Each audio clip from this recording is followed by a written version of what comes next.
394 నామంలో ప్రభారూప అన్నారు కదా. ఆ ప్రభ అంటే కాంతి, కాంతే స్వరూపముగా కలిగిన తల్లి.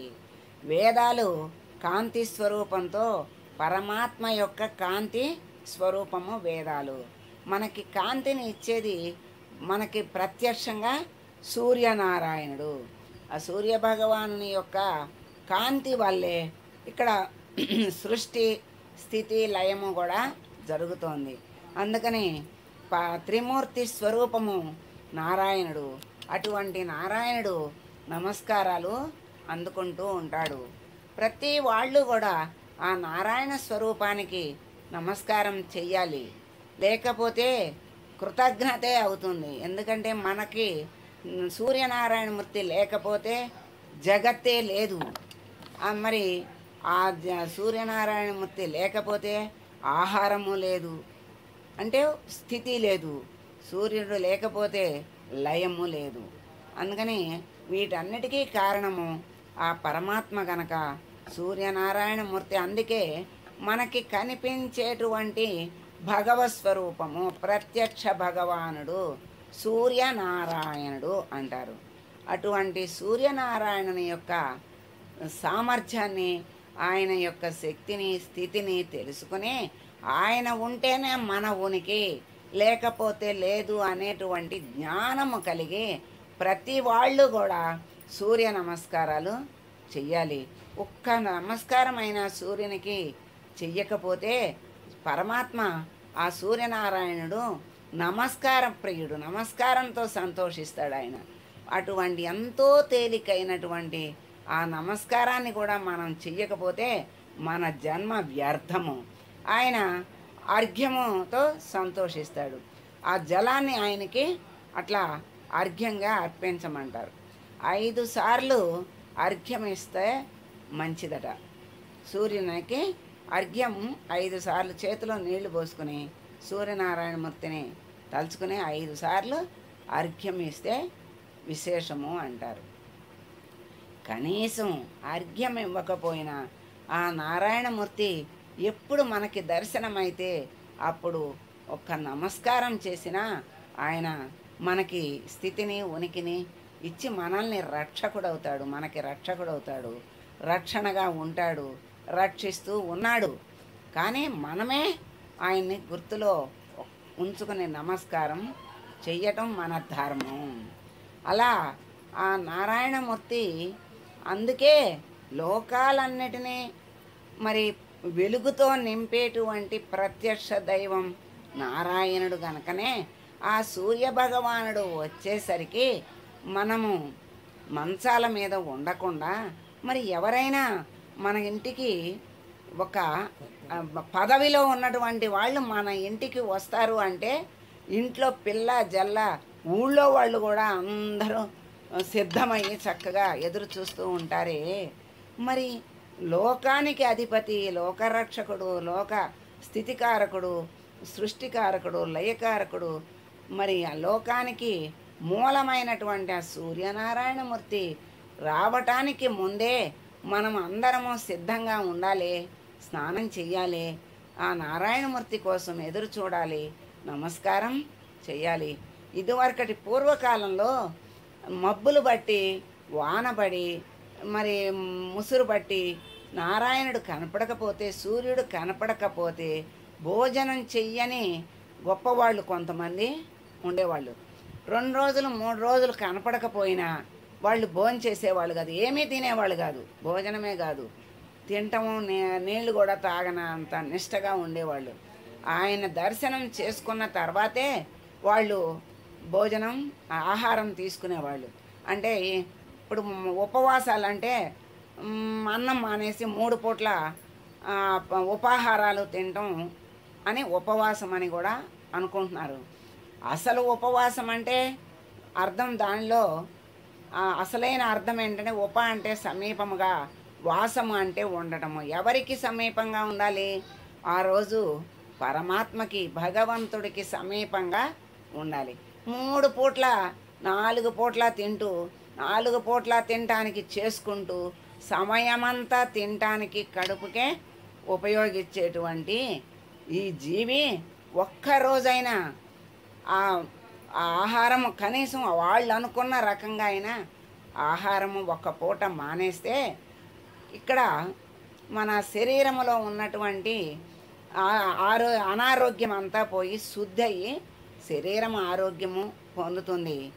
ఇక్కడ మనస్సు పరమాత్మ యందు మనసు పెట్టి పరమాత్మనే స్మరిస్తూ పూజ చేయటము, కీర్తనం చేయటము, మరి చదువుకోవటము, భజన చెయ్యటము, ఆ పరమాత్మ గురించి తెలుసుకోవటము, వినటము, అలా పరమాత్మ యందు ఆ రోజు ఎందుకంటే తినకుండా ఉండగలిగినప్పుడు అది ఒంటికి బాహ్యానికి ఆరోగ్యమే, అంతరానికి ఆరోగ్యమే. అంటే శుద్ధి అవుతుంది. ఇక్కడ శరీర శుద్ధి, అక్కడ మనశ్శుద్ధి, అంతఃశుద్ధి, బాహ్యశుద్ధి, అంతఃశుద్ధి అన్నీ కూడా అవుతాయి. అంతటి విశేషము ఉన్నది. అలా ఆ ఉపవాసములో ముక్తిని పొందేటువంటి అవకాశము భగవంతుడు ఇచ్చాడు. ఇప్పుడు వయసులో ఉన్నప్పుడు ఆహారం మానేసి ఇలా చెయ్యొచ్చు.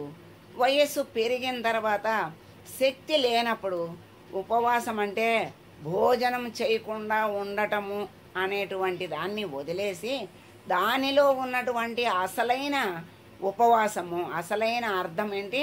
భగవంతునికి సమీపముగా ఉండటము.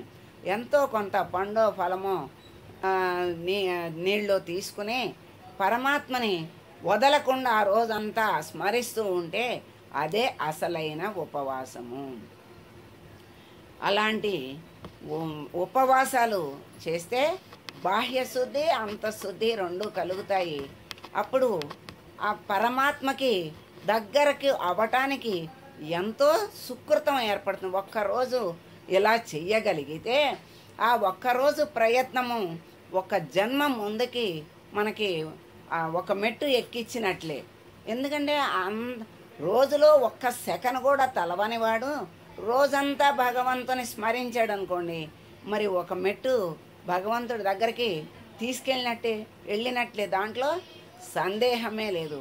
ఉపవాసం అని చెప్పి తినగూడని తింటము, చూడగూడని తింటము, కాలక్షేపాలు పనికిరాని కాలక్షేపాలు చేయటం అనేది చేస్తే పుణ్యము రాకపోగా మోక్షము కాదు, ముక్తి కాదు, పుణ్యము కాదు, పాపం కూడా వస్తుంది. ఎందుకంటే ఒక మంచి పేరు చెప్పి చెడ్డ పనులు పనికిరాని పనులు చేసినప్పుడు అది పాపమే అవుతుంది, కానీ అది ధర్మం కాదు కదా. దేని ధర్మం దానికి ఉంటుంది. నువ్వు ధర్మంగా ఉపవాసం అన్నప్పుడు ఉపవాసమే చెయ్యాలి, భగవంతునికి సమీపంగానే ఉండాలి. అదే అసలైన ఉపవాసము. అలా అట్లా భగవంతునికి దగ్గరకు చేరటానికి మనకి ఎన్నో అవకాశాలు, ఎన్నో మార్గాలు, ఎన్నో సాధనలు ఉన్నాయి. అలా పరమాత్మ మనకి ప్రత్యక్షంగా సూర్యనారాయణని రూపంలో మనకి చక్కగా కనపడుతుంటే ఆ ఉదయించే సూర్యుడిని చూస్తే అసలు కళ్ళు తిప్పబుద్ధి కాదు. ఆ పరమాత్మ ఎంతో ఆనందాన్ని ఇస్తాడు. అస్తమించే సూర్యుడిని చూడకూడదు అంటారు కొంతమంది. అది అస్తమించే సూర్యుడైనా ఉదయించే సూర్యుడైనా ఒకే విధంగా ఉంటాడు. అలా ఆయనకి తేడా లేదు.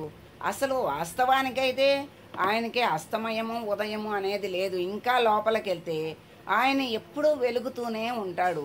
మన భూమే తిరగటం వల్ల ఆ భూమి సూర్యుని వైపు ఉన్నప్పుడు మనకి పగలుగాను, భూమి సూర్యునికి వ్యతిరేకంగా వచ్చినప్పుడు రాత్రిగాను మనకి కనపడుతోంది.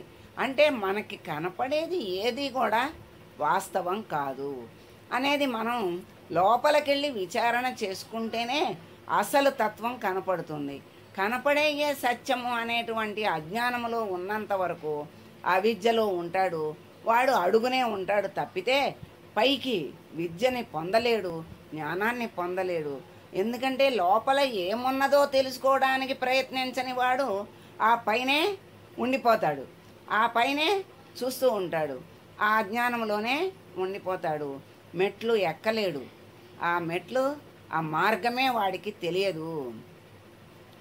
కనుక ఆ పరమాత్మని మనకి ప్రత్యక్షంగా కనపడేటువంటి ఆ పరమాత్మని, ఆ సూర్యనారాయణమూర్తిని మనము కృతజ్ఞతగా ఆయన్నే భగవంతునిగా స్మరిస్తూ చూస్తూ ఆయన్ని ఎందుకు కృతజ్ఞత కలిగి నమస్కారాలు చేసినా సంతోషించి మనల్ని రక్షించేటువంటి హృదయం కలిగినటువంటి వాడు ఆదిత్యుడు. అందుకే ఆదిత్య హృదయం అని అది మనకి అందించారు అగస్త్యుల వారు రాముడికి యుద్ధ సమయానికి ముందు దీన్ని బోధించారు ఆయన. అంతా అది స్మరించి దాన్ని ఆయన మనసులో పెట్టుకుని యుద్ధం చేసి జయించాడు అంటారు. అంటే ఆరోగ్య ప్రదాత, జ్ఞాన ప్రదాత, అన్నీ కూడా ఇవ్వగలిగేటువంటి శక్తి కలిగినటువంటి ప్రత్యక్ష భగవానుడు సూర్యనారాయణమూర్తి. సూర్యనారాయణమూర్తే హనుమంతుడికి సకల విద్యలు ప్రసాదించింది. ఆయన దగ్గర శివుడు హనుమంతుడు సూర్యుని దగ్గరే విద్యలన్నీ కూడా నేర్చుకున్నాడు అనమాట. అంటే ఈయన నేర్చుకున్న సకల పారంగతుడు కదా, మరి ఈయన నేర్చుకున్నటువంటి ఈయన గురువు సూర్యుడు అంటే సకల విద్యా పారంగతుడే, అంత జ్ఞానస్వరూపం, అంతా వెలుగే జ్ఞానము. అటువంటి సూర్యనారాయణమూర్తి యొక్క స్వరూపము అమ్మ. ఇక్కడ ప్రభారూప, ఆమె కాంతి స్వరూపమే సూర్యునిగా మనకి సృష్టి స్థితి లయాలుగా మనల్ని రక్షిస్తూ ఉన్నది అమ్మ. అటువంటి ప్రభారూప అయినటువంటి అమ్మకి మనం మంగళం పాడదాం.